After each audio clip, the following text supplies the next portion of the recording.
les équipes travaillent ensemble. Il n'y a pas vraiment les créatifs qui travaillent pour la personne en situation de handicap. Et en fait, on voit la personne en situation de handicap pas comme une personne réduite, mais à une personne avec un besoin. Lorsque le handicap rime avec innovation et technologie, c'est que les Olam Makers ne sont pas loin. Tikkun Olam Makers, c'est une association dont nous allons parler aujourd'hui. Nous en avions déjà parlé il y a 3 ans, mais aujourd'hui les choses ont beaucoup évolué en Israël et dans le monde entier d'ailleurs. Pour en parler, c'est Laura Marciano qui est avec nous. Laura, merci. Bonjour. Merci de votre invitation. De rien, bienvenue. On est ravis de vous retrouver parce que vous allez nous donner des nouvelles de cette association que j'avais adorée, tout à fait particulière, qui aide les handicapés dans leur quotidien grâce à, on va dire, au cerveau des ingénieurs qui se mettent à leur disposition. Exactement. Donc pour être un petit peu plus précise, en fait, TOM, c'est une association qui a été créée dont le but est de faire des marathons de travail. Donc des hackathons. Pendant 2 jours, on met en relation des personnes en situation de handicap qui ont un besoin. Et on les met en relation avec des créatifs. Donc c'est des ingénieurs, des designers, des bricoleurs. Et donc ensemble, ils créent la solution au besoin qui a été défini. Voilà. Alors vous aviez connu cette association parce que vous-même, vous avez un enfant qui est handicapé.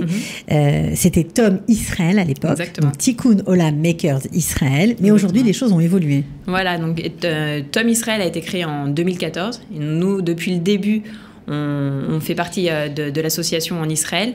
Autant en tant que need knowers, parce qu'on a un enfant en situation de handicap, et en tant que makers, parce qu'on est aussi ingénieur. Donc tout de suite, là, ça nous a beaucoup parlé ce que faisait TOM. Donc on faisait partie de cette association.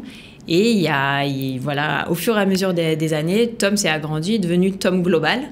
Alors TOM Global, c'est-à-dire, ça veut dire quoi? TOM Global, c'est-à-dire que maintenant, il y a des antennes de TOM, des associations de TOM qui sont créées dans plusieurs pays, pas juste en Israël, dans des universités, dans des grandes villes.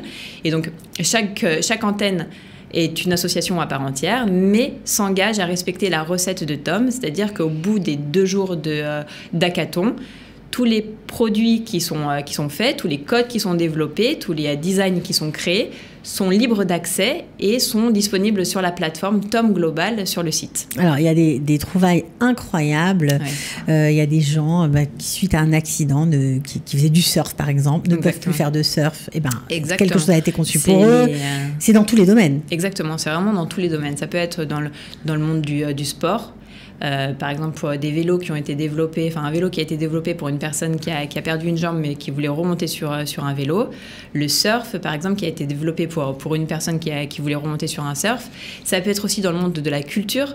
On parle de quelqu'un qui souhaite lire un vrai livre avec des feuilles mais qui n'a pas l'usage de ses mains. Donc voilà, c'est des technologies, des inventions qui sont faites pour une personne, pour un besoin bien précis, mais qui peuvent servir à beaucoup de personnes. Le fait que ce soit en libre d'accès sur la plateforme, quelqu'un à l'autre bout du monde, même si ça a été fait à un hackathon au Mexique ou en Israël, de l'autre bout du monde, peut descendre le code et utiliser cette trouvaille et cette invention. Et ce qui est extraordinaire, et c'est pour ça que ça s'appelle Tikkun Olam, ce qui veut dire réparation du monde, c'est que ce n'est pas mercantile. Tout est en open source et les gens, il n'y a pas de brevet, donc les gens peuvent refaire, prendre la trouvaille, aller sur une imprimante 3D et imprimer l'objet. C'est extraordinaire. Exactement. Le but est vraiment de mettre à disposition les inventions qui ont été faites pendant les hackathons. Bon, alors depuis janvier 2022, tout a changé pour les Marciano. Vous avez Claire décidé, bien sûr, Claire Choucron qui est votre acolyte en France. Exactement, qui est la cofondatrice aussi en France. On est 3, mon mari, moi et Claire. En France, on a décidé de créer l'association en France. Pour nous, c'était un rêve de longue date. Donc on était ici, en Israël, on a participé à plusieurs hackathons et on s'est rendu compte que TOM, ça pouvait apporter autre chose que simplement, entre guillemets, même si c'est déjà énorme, de faire la solution et l'innovation pour la personne. Ça permettait vraiment à des mondes qui n'ont pas l'habitude de se côtoyer, le monde des créatifs et le monde des personnes en situation de handicap, de se côtoyer, de se comprendre. Et en fait, ce qui se passe, c'est qu'à la fin des hackathons, c'est assez magique. Les équipes travaillent ensemble. Il n'y a pas vraiment les créatifs qui travaillent pour la personne en situation de handicap. Vraiment, les équipes travaillent ensemble. Ça veut dire handicapé et personne qui n'a pas de handicap. Exactement. Et en fait, on voit la personne en situation de handicap pas comme une personne réduite, mais à une personne avec un besoin. Alors, et en vérité, il n'y a pas de différence entre chacun d'entre nous. Lui, il a un certain besoin, on répond à ce besoin. Et donc, en fait, Tom, ça permet d'avoir un autre regard complètement sur le handicap. Alors, on sait très bien que la France n'est pas un pays, on va dire, où le regard sur le handicap est plutôt bienveillant. On sent quand même une certaine méfiance pour ceux qui connaissent bien la société française.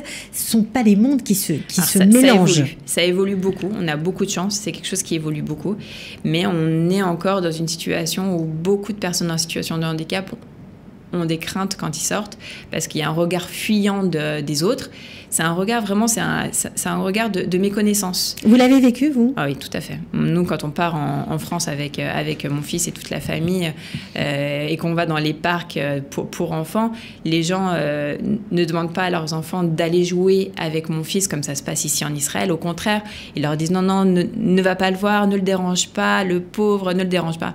En fait, c'est vraiment une méconnaissance et une peur de nous déranger. Nous, de notre côté, du coup, on a peur de déranger parce qu'on sait que nos enfants vont faire un peu plus de bruit. Et voilà, donc il n'y a pas de point de rencontre. Il n'y a pas trop de rencontres par méconnaissance, par crainte de déranger l'autre en fait, plus que par des méconnaissances. Vraiment par crainte de se déranger, on communique pas ensemble. Mais bon, ça évolue. Et c'est ça qui vous a donné envie, c'est ce regard-là qui vous a donné envie de créer Tom en France ? Complètement, c'est vraiment donner un autre regard sur le handicap et montrer que quand on travaille pendant 2 jours sur la réalisation d'un projet, le handicap, ça devient une source d'innovation, voilà, ça pousse la créativité. On ne voit pas les choses de la même façon. Mes enfants même ont participé à des hackathons, mais il y a plusieurs enfants aussi qui ont un peu plus âgés, qui ont des jeunes à l'université qui participent à des hackathons. Ça bouscule les mentalités et ça change la façon de voir. Maintenant, après, dans toute leur carrière, ils verront les choses différemment. Une personne en situation de handicap, c'est une personne qui a un besoin spécifique. C'est pas une personne qui est réduite. Donc, quand on va aller lui parler, on va pas lui parler avec la tête sur le côté et comme s'il avait 4 ans alors qu'il en a 20.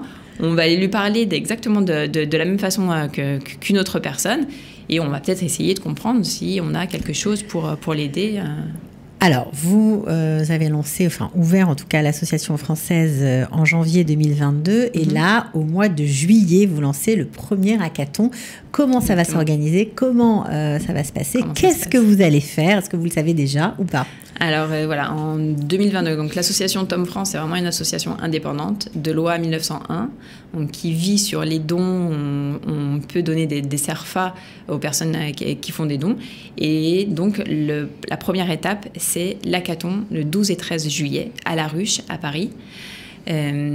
Comment ça se passe ? On a sélectionné 13 projets sur lesquels on va travailler avec 13 porteurs de besoins. Vous avez fait d'abord une période de brainstorming, exactement, j'imagine. Pour sélectionner les projets sur lesquels on pouvait travailler et qui pouvaient donner une réponse en 2 jours.